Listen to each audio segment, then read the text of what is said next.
como se fue el video, vamos a retomar. Lo que comentaba es que las raíces de esta ecuación característica, si recuerdan por las definiciones que dimos al principio, se conocen como los polos de la función de transferencia. ¿Sí? Pues son los polos de la función racional propia g de s. ¿Sí? Son los valores que hacen que esta función, que este polinomio es exactamente igual a 0. Y si la ecuación característica, o el polinomio característico más bien, es igual a 0, si el polinomio característico es igual a 0, entonces la función g de s se indetermina.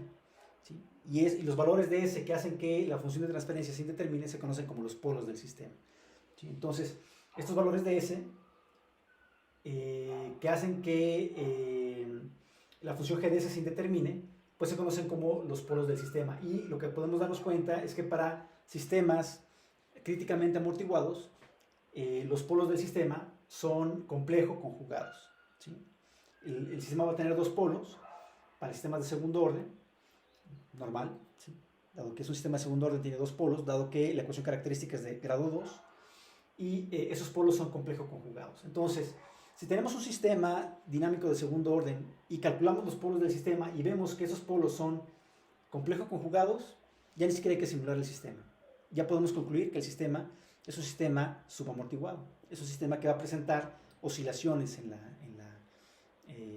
la respuesta, ¿sí? En la respuesta a un escalón unitario. ¿Sí? Bien.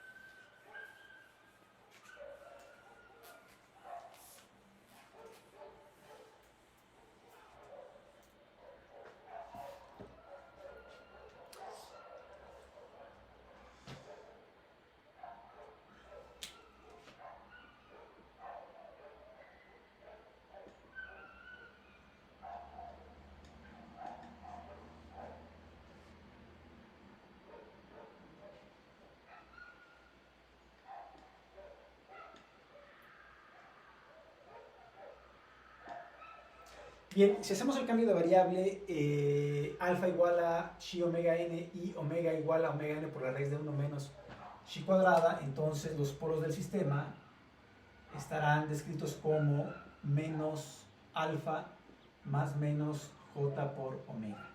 ¿Sí? Entonces, la respuesta al escalón unitario puede estar definida a partir de los parámetros alfa y omega.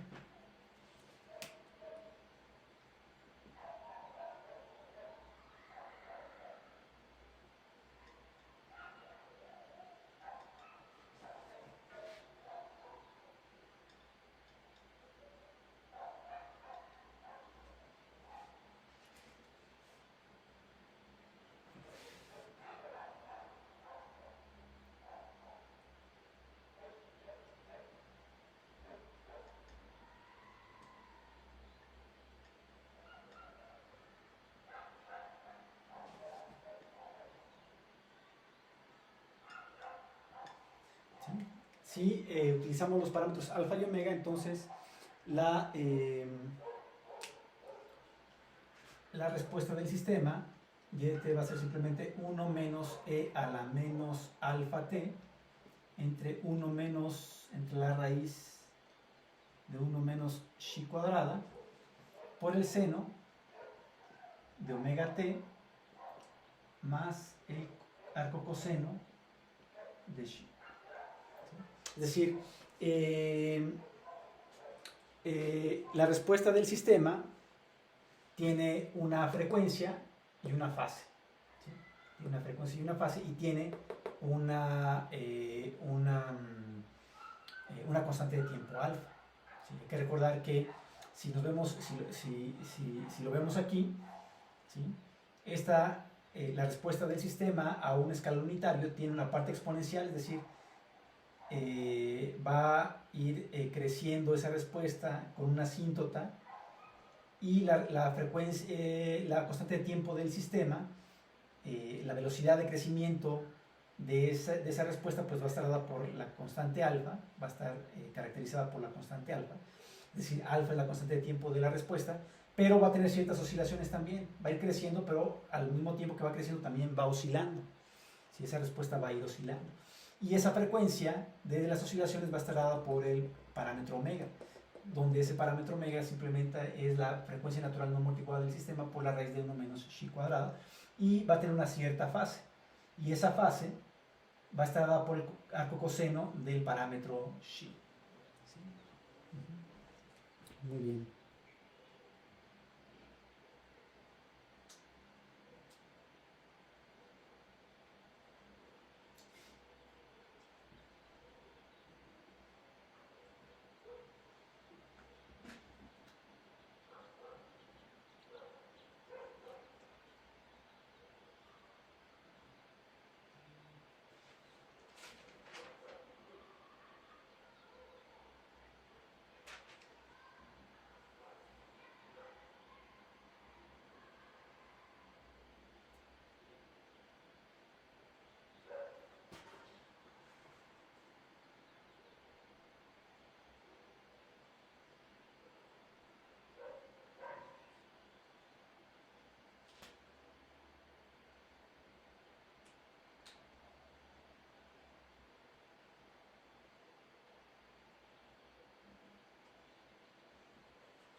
Entonces,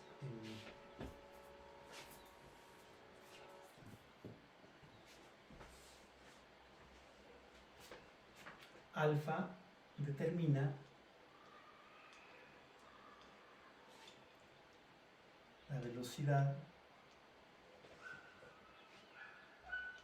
de crecimiento o decaimiento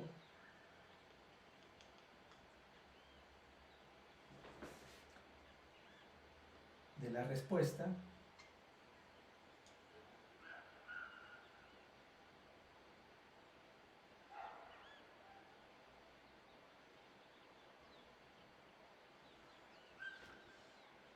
y su inversa es proporcional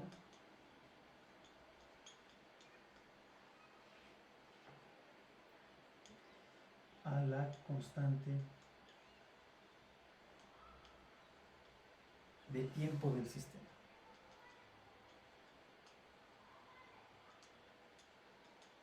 ¿Sale? Entonces este parámetro alfa nos va a permitir determinar la velocidad de crecimiento o decaimiento de la respuesta, ¿sí? Qué tan rápido va a subir, qué tan rápida es esa exponencial o qué tan lenta es esa exponencial para converger al estado estacionario, mientras que claramente omega es la frecuencia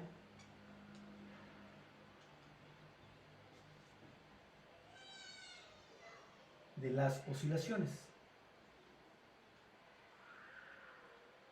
y el coseno a la menos 1 de xi es la fase. ¿Sale?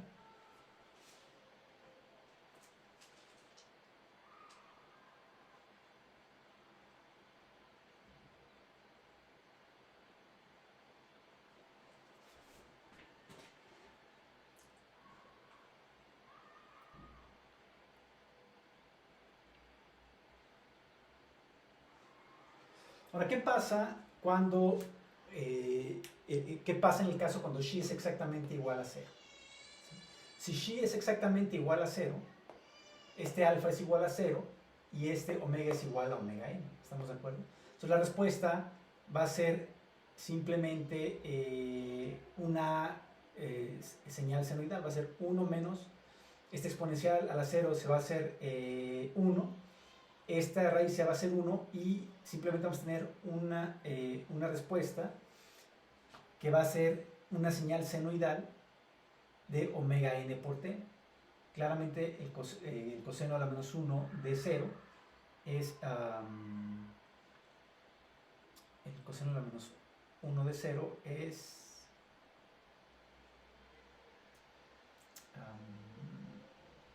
a ver, el coseno de pi es igual a 0, ¿no? Entonces es pi, ¿no? Digamos, pi y sus múltiplos, ¿no? Entonces, Veamos ese caso rápido, analicemos ese caso, que es interesante.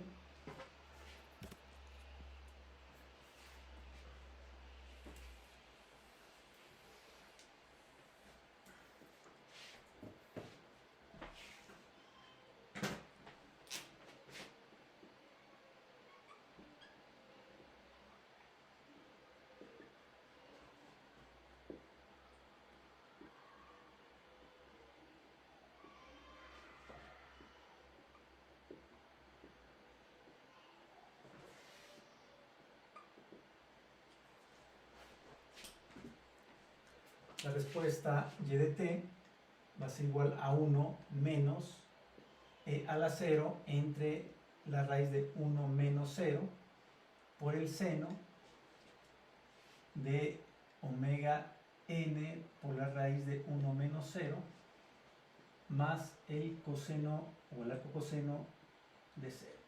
¿Sí? Y entonces y de t es igual a 1 menos el seno de omega n más pi. ¿Sí?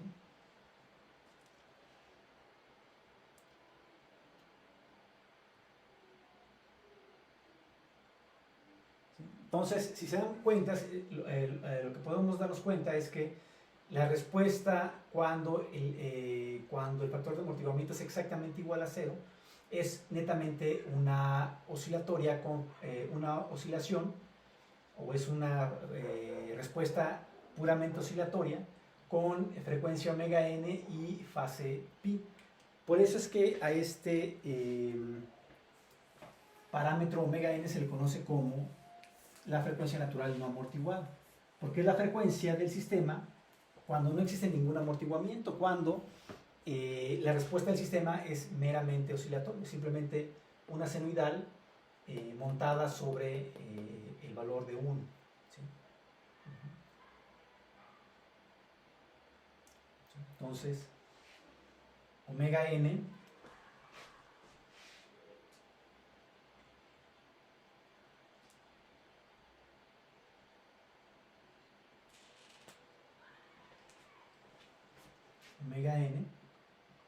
es la frecuencia de oscilación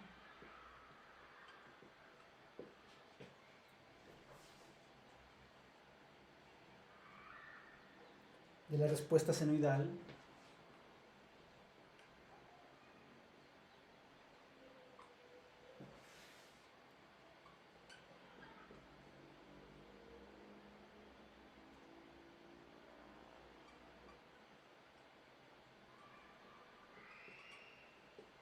no amortiguada.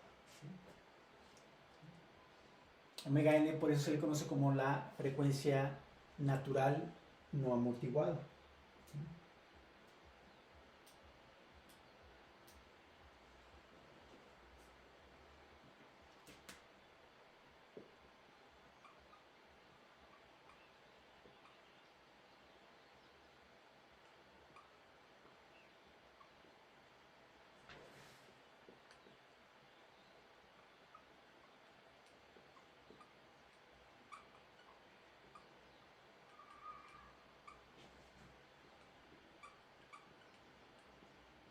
¿Sale? Muy bien.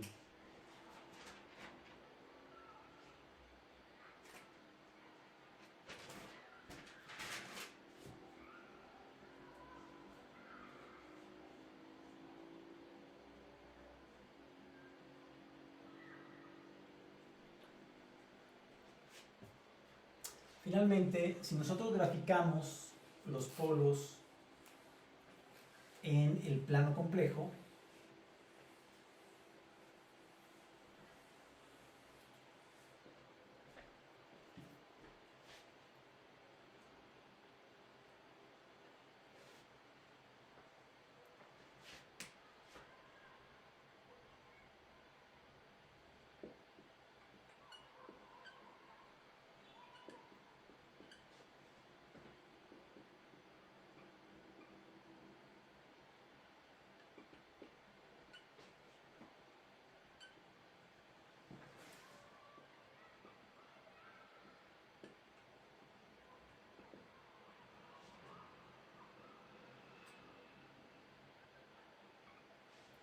Si graficamos el plano complejo,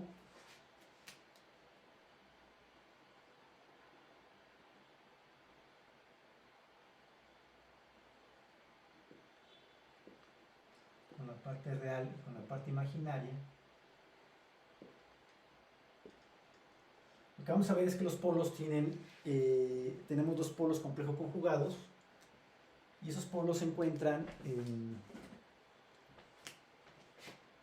un polo se encuentra por aquí y el otro polo se encuentra por acá, ¿sí? Claramente esos polos son complejos conjugados, y la parte real, si recordamos los polos S están dados por menos alfa más menos j omega. Entonces la parte real es menos alfa y la parte imaginaria es omega y menos omega, ¿sí?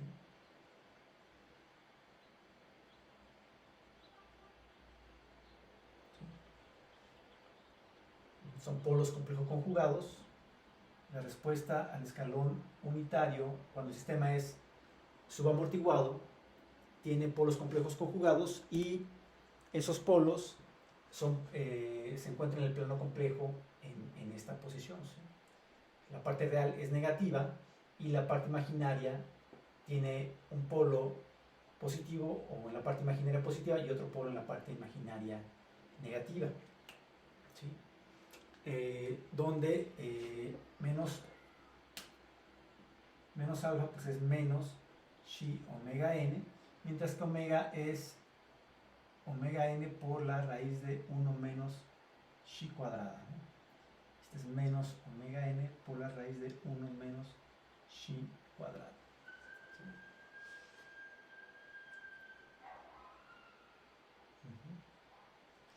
Ahora, la magnitud de los polos, pues claramente la magnitud de los polos,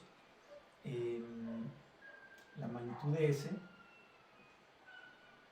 pues es simplemente la parte imaginaria, es la raíz cuadrada de la parte imaginaria, o la parte real, perdón, menos chi omega n al cuadrado, más omega n por la raíz de 1 menos chi al cuadrado, todo esto al cuadrado también, ¿no? Entonces la magnitud de los polos está dada por la raíz cuadrada de chi omega n, chi cuadrado omega n al cuadrado, más omega n al cuadrado menos omega n cuadrada chi cuadrado.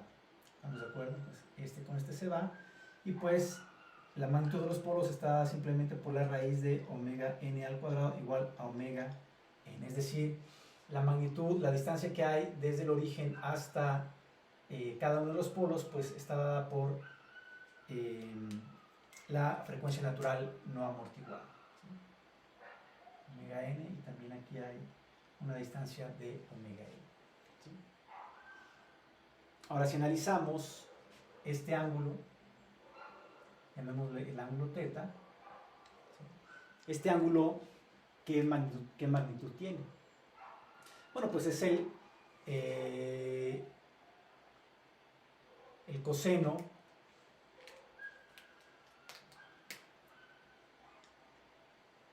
de θ es el cateto opuesto entre el cateto adyacente, el cateto adyacente entre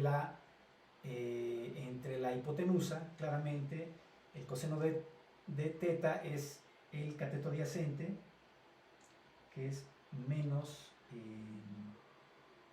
chi omega n entre omega n, ¿sí?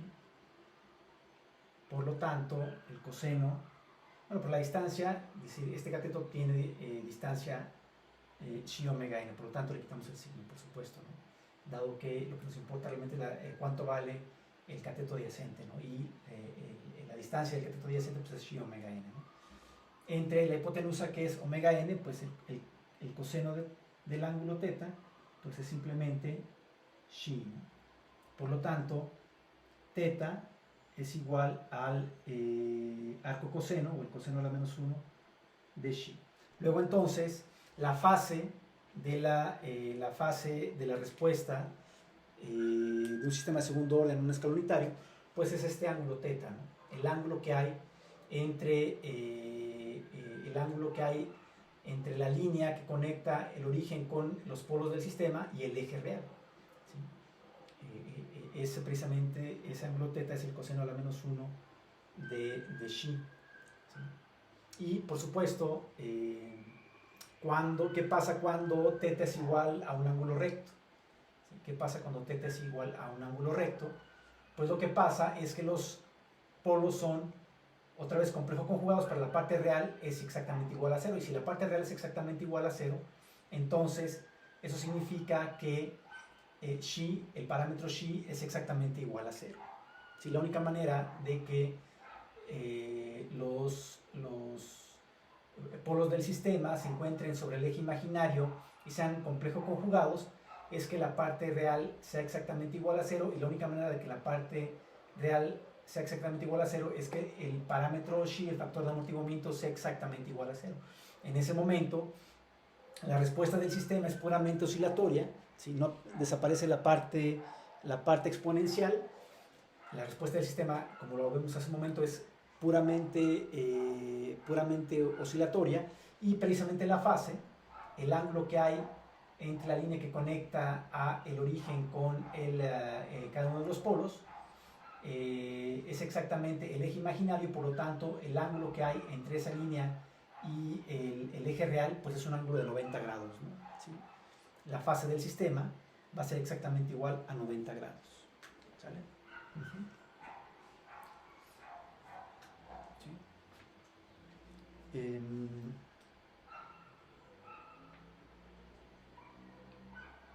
Muy bien. Entonces ya quedamos. Alfa es la parte real de los polos, omega es la parte imaginaria de los polos. La magnitud de los polos está dada por el parámetro omega n, y teta es el arco coseno del parámetro xi del factor de amortiguamiento, que es la fase precisamente de la respuesta del sistema de segundo orden a una entrada de escalón unitario. ¿Sale? Muy bien. Bueno, este es el caso.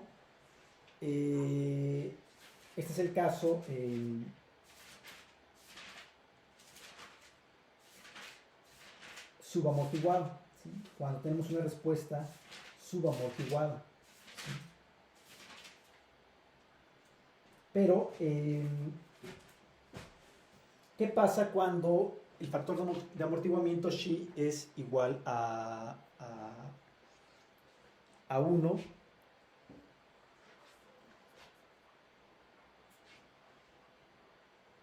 Bueno, veamos el caso 2.